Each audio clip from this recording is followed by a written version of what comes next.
Joyce Cagliari, eu sou engenheira ambiental, professora e pesquisadora do Programa de Pós-Graduação em Geologia da Universidade do Vale do Rio dos Sinos.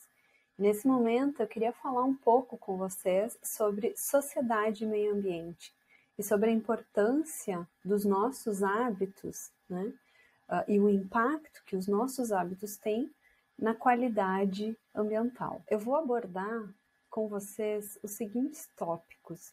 A gente vai falar um pouco sobre a crise ambiental, né, que é a situação atual. Vamos falar sobre o que é o desenvolvimento sustentável, sobre os impactos das práticas atuais de consumo, o que é o consumo consciente e sustentável e das práticas de consumo e de produção conscientes. Eu trouxe aqui para mostrar para vocês algumas imagens que mostram a crise ambiental que nós estamos enfrentando. Essa crise ambiental, ela já existe há muitos anos, né? E a tendência é de que todos esses problemas se intensifiquem no futuro. Então, eu trouxe aqui alguns exemplos, né? É o caso do impacto, né, das emissões atmosféricas e da poluição atmosférica nas alterações ou nas mudanças climáticas, o problema da biodiversidade, né, a perda da biodiversidade por causa de incêndios florestais e até mesmo por causa do manejo inadequado, né, das florestas. Outro problema que nós enfrentamos, né, atualmente é o grande volume de resíduos sólidos gerados, né, pela população e para onde vai parar esses resíduos, né, para onde eles vão. Muitos resíduos acabam parando, né, nas praias, no mar, nos rios, e esse é um problema grave que a gente enfrenta, né, porque muitos animais marinhos, né, estão morrendo por causa do impacto dos microplásticos. Nós temos também a expansão das grandes cidades, né, que precisa ser feita de forma planejada, né, para causar o menor impacto possível no meio ambiente. As práticas atuais utilizadas na agricultura, né, que tem favorecido a contaminação dos aquíferos, né, a contaminação da água subterrânea. Nós temos problemas que são desastres naturais que ocorrem, né? Mas que a gente precisa saber como prever, né? E como remediar e como prevenir que esses eventos ocorram ou que pelo menos que causem um menor impacto, né? Não só ao meio ambiente, mas também à vida da população. Nós temos as elevadas taxas, né, de desmatamento, que são causadas justamente pelo consumo excessivo de madeira. E nós temos o problema, então, do empobrecimento dos solos, né, em função das práticas agrícolas atuais. Então, aqui está um pequeno cenário, né, das crises ambientais que ocorrem, né, ou da crise ambiental na qual a gente está vivendo nos dias de hoje. Bom, em meio a tanto problema, a gente para pensar, né, o que vai ser das nossas vidas no futuro e o que vai ser, né, da vida das próximas gerações. Então, pensando nisso também, em 1987, a Comissão Mundial sobre o Meio Ambiente, né, e Desenvolvimento da ONU cunhou esse termo, que é o desenvolvimento sustentável. Então, em 1987 foi a primeira vez que esse termo foi apresentado, né, numa conferência da ONU. E o que significa o desenvolvimento sustentável? O desenvolvimento sustentável é aquele que procura satisfazer as nossas necessidades atuais, né, sem comprometer a capacidade das gerações futuras de satisfazerem as suas próprias necessidades.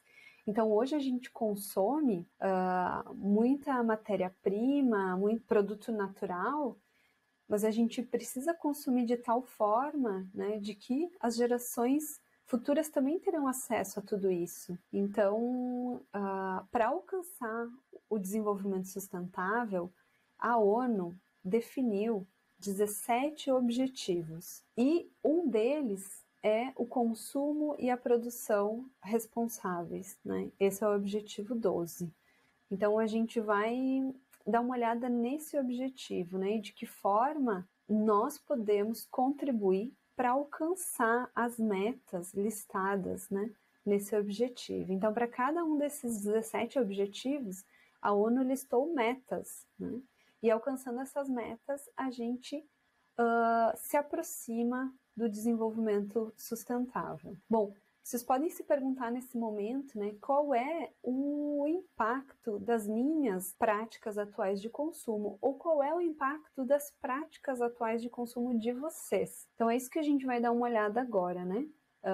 De que forma a gente está impactando o meio ambiente a partir das nossas práticas. Um dos grandes problemas atuais é a geração de resíduos sólidos. Então, nos dias de hoje, cada habitante gera, em média, 1,2 quilogramas de resíduo sólido por dia. Essa produção é fruto, né, das nossas atividades diárias e dos nossos hábitos de consumo. Tá? Então, essa é a estimativa mundial. No Brasil, a gente gera um pouco menos de resíduos, né? A gente gera em torno de 1 quilograma por habitante por dia. Então, a gente gera um pouco menos da média, mas ainda assim esse valor não é um valor de referência. Existem países que produzem menos resíduos e existem países que produzem mais resíduos por dia. Então, por que a gente fala resíduos sólidos e não lixo, né? Lixo é tudo aquilo que a gente produz e que não vai ter finalidade nenhuma. E a partir do resíduo sólido, a gente consegue reaproveitar diversos tipos de materiais, consegue, inclusive, gerar energia a partir desse material. Então, a gente acaba, né, utilizando esse termo resíduos sólidos, né, para falar do lixo seco e do lixo orgânico, né, que a gente gera nas nossas residências. Que tipo de material compõe, né, esse 1 quilograma, né, de resíduo sólido por habitante por dia? No Brasil, existem estudos de gravimetria, né? Os estudos de gravimetria, eles quantificam os tipos de materiais, né, que são descartados, ou seja, aquilo que vai para o lixo. E no Brasil, nós temos que 43,6% do resíduo sólido produzido é matéria orgânica, então compatível com o lixo orgânico. Depois nós temos uma grande porcentagem de plástico, né, 16,2%, uma grande porcentagem de papel e papelão, né, 13,8%, e aí vem outros materiais, né, têxteis, vidro, metal, rejeito, né, rejeito é tudo aquilo que não pode ser classificado de outra forma. Então aqui está um panorama geral, né, do tipo de resíduo que a gente gera no nosso dia a dia. Para onde vai esse resíduo? Nós temos então, né, um estudo aqui de 2020 que mostra que 59,5% do resíduo produzido no Brasil ele vai para a destinação adequada. E 40,5% vai para destinação inadequada. Esses 100% que estão sendo computados aqui, né, eles não consideram aquele resíduo que foi para reciclagem, tá? Aqui é só destino final. Para onde vai o resíduo, né? Aquele que não foi reciclado.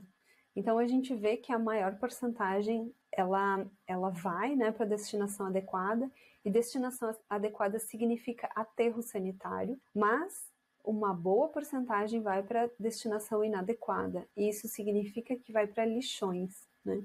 Então aqui nós temos duas fotos que ilustram a diferença, né, de um aterro sanitário e de um lixão. Então o que é o aterro sanitário, né? O aterro sanitário é aquele local para onde o resíduo vai, ele é depositado ali, né, e por ali ele vai permanecer, né, o resto da sua vida útil até a sua decomposição, né? Então é um local que tem uma impermeabilização no solo, justamente porque o resíduo que fica ali acumulado, ele vai sendo biodegradado, e dessa biodegradação a gente tem geração, né, de gases, mas também tem a geração de chorume, né? O chorume é um líquido produto da degradação do resíduo, né? E esse chorume ele é riquíssimo em nutrientes, em matéria orgânica, mas também em outros elementos, né, que podem ser considerados como contaminantes, como poluidores, quando em contato com a água subterrânea. Então, no aterro sanitário, a gente tem todas as medidas necessárias para que não ocorra contaminação do lençol freático, né, ou da água subterrânea, para que não ocorra contaminação, né, ou poluição atmosférica, e também para que não ocorra a proliferação de vetores. Né? Os resíduos eles são enterrados, então sempre que eles são depositados ali, eles são recobertos por terra, e o gás gerado, né, da biodegradação ele é queimado. Num lixão, o que nós temos? Nós temos também um local de deposição de resíduos. O resíduo ele pode permanecer ali por muito tempo, né? Só que nesse local não tem nenhuma medida de controle de poluição. Então, os gases produzidos pela decomposição são emitidos para a atmosfera e o chorume, né, também resultado da degradação, ele acaba contaminando a água subterrânea. Que outros impactos ambientais existem hoje e são decorrentes, né, da nossa prática de consumo? Então, nos dias de hoje, a gente consome muito plástico, né? Muita embalagem plástica. E esse plástico, né, por algum motivo, ele acaba parando, né, aonde não deveria. Então, hoje em dia, um sério problema é a poluição por plástico, principalmente nos oceanos, né? E é a causa de morte de muitos animais marinhos. Então, a gente vê aqui, ó, né, uma tartaruga em meio às redes de pesca. E tem estudos que mostram que sim, a maior parte desse plástico vem, né, do setor pesqueiro. E, obviamente, o setor pesqueiro, né, vem crescendo, as suas atividades vêm crescendo porque existe uma demanda de consumo. Também tem estudos que mostram que o Brasil é o quarto maior produtor de resíduo plástico. Não é o quarto maior produtor de plástico, é o quarto maior produtor de resíduo plástico. E pouco, né, muito pouco desse volume acaba sendo reciclado. Então, ele de fato ele é descartado. Ele vai para lixões ou vai, né, para aterro sanitário. Um problema que está associado à forma de disposição final, né, dos resíduos. Então, o aterro sanitário ele é sim considerado, né, um meio mais correto de dispor os resíduos sólidos, mas isso só deveria acontecer se não existe nenhuma outra possibilidade de reciclagem ou de reaproveitamento desse material, né? Porque uma vez que o resíduo ele é aterrado, ele permanece lá por muito, muito tempo. E as áreas de aterro são áreas que precisam de monitoramento e operação constante. Obviamente, essas áreas não podem ser utilizadas para outras finalidades, né? Elas acabam ficando restritas às atividades do próprio aterro, né? Então, é uma prática de destinação final de resíduos que demanda recursos técnicos e econômicos por tempo indefinido. Nós, como consumidores, né, a gente pode incentivar, né, a gente pode buscar meios, né, para que o resíduo ele seja reutilizado, reciclado e que não vá, né, para o aterro sanitário. Os lixões, né, como eles são formas, né, de destino final inadequado, eles causam uma série de problemas, né? Desde a contaminação do solo, da água subterrânea e do ar, até problemas, né, de saúde, problemas sociais, né, para os moradores do entorno. Nós temos aqui outros impactos ambientais que são resultantes das nossas atividades, né? Então, o empobrecimento do solo ele é causado porque existe uma demanda, né, por alimento, e a maior parte da população hoje ainda não se preocupa com uma alimentação saudável, uma alimentação orgânica. Então, as grandes empresas ainda exploram o solo, fazem uso de técnicas que vão empobrecendo o solo. São técnicas que não mantêm a qualidade do solo, mas sim vão empobrecendo. E o solo empobrecido, né, ele chega num estágio que ele não pode mais se regenerar, né, ele precisa ser de fato abandonado pela agricultura, tá? Então é quando a gente fala que o solo virou terra, né? A terra é um material solto, né? Ela não tem todas as características que o solo tem. O desmatamento, né, é outro problema associado com o consumo crescente, né, de madeira, e muitas vezes os compradores não querem saber de onde a madeira vem, né? E isso acaba incentivando, portanto, o desmatamento ilegal de florestas, né? A gente deveria consumir sempre madeiras de reflorestamento, né? Que são madeiras de árvores plantadas para essa finalidade. Mas o que a gente vê hoje, né, é o desmatamento, né, das florestas para a obtenção da madeira. Como eu falei para vocês, a questão da poluição do ar, né, é um problema não só nas grandes cidades, mas no mundo todo. As emissões atmosféricas, elas estão modificando as características da atmosfera e isso tem intensificado, né, a mudança climática. E tudo isso é decorrente, obviamente, né, das nossas práticas de consumo. Bom, e aí, né, o que a gente vai ter que fazer? Será que a gente vai chegar num nível que a gente vai ter que mudar de cidade, né, mudar de casa, mudar de cidade, mudar de planeta, né? A situação vai ficar tão insustentável que a gente vai precisar mudar de planeta, né? Já tem vários estudos hoje que buscam, né, formas viáveis, né, para habitar outros planetas, mas não é essa a questão, né? A questão é que a gente tem que viver bem no planeta Terra. Então, a gente vai ter que mudar sim, né? Mas a gente vai ter que mudar os nossos hábitos de consumo. Então, é isso que precisa mudar. Uma vez que os nossos hábitos de consumo mudam, né? Toda a cadeia produtiva vai mudar, né, em consequência disso. Dentro das metas, né, a ONU listou aqui uma série de metas para alcançar, né, esse objetivo, que é consumo e produção responsáveis, né? E aqui nós temos algumas metas que são, todas elas são importantes, né, mas eu vou listar aqui algumas para vocês. Então, na 12.8, ó, garantir que as pessoas em todos os lugares tenham informação relevante, né, e conscientização sobre desenvolvimento sustentável e sobre os estilos de vida em harmonia com a natureza. Então, o nosso estilo de vida, ele vai ou consumir mais ou consumir menos. Ele vai causar mais impactos ao meio ambiente ou vai causar menos impactos ao meio ambiente. Então, todos nós precisamos ter a informação de que os nossos hábitos geram impactos, tá? Essa é a primeira coisa. Depois, a gente precisa reduzir substancialmente a geração de resíduos por meio da prevenção, da redução, da reciclagem e do reuso, né? Então, como é que a gente reduz a geração de resíduos? Primeiro, a gente consome menos, né? Então, a gente consome aquilo que é essencial. Depois, se a gente está gerando resíduos, a gente precisa reduzir, né?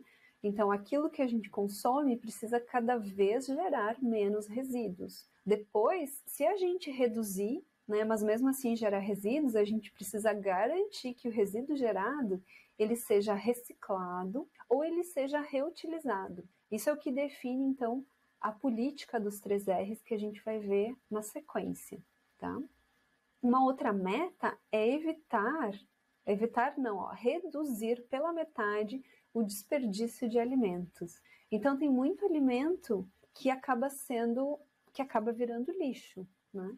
Então a gente precisa evitar o desperdício, né? Se não der para evitar, reduzir pela metade, é o que diz a meta da ONU. E uma outra meta aqui, ó, é alcançar a gestão sustentável e o uso eficiente dos recursos naturais.